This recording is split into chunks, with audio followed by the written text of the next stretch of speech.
wearing their gas masks. And then, without any provocation or warning, I was standing just a few meters from a line of armoured police vans. They unleashed a sea of gas into the thousands of people in the square. The people then surged into the park up a staircase. Many people fell. I saw many people under my feet. You could see nothing. People were drowning in the gas. The visibility was zero. And people were then into the park. I saw dozens of people being rushed to a first aid centre. The ambulances out. A couple of ambulances were taking the most seriously injured to nearby hospitals. It is absolute mayhem, and it has caused huge anger among the protesters. There's this absolute disbelief that such a, as one protester said, such a reckless thing could be done with such a large crowd. And the response from the governor is saying that this is a terror threat. He's promising more hard response.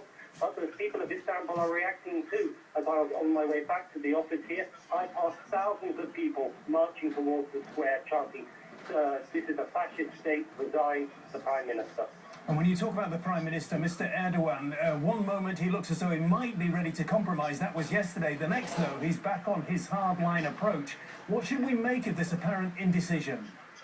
Well, at best, it's an incoherent approach, but many protesters I spoke to said this is outright deceit. They said the Prime Minister had no intention of negotiating, and the evidence is the speech he made today, slamming the protesters, accusing them of being involved in a conspiracy to overthrow his government. There is absolutely no faith now in the Prime Minister. There it is among the demonstrators.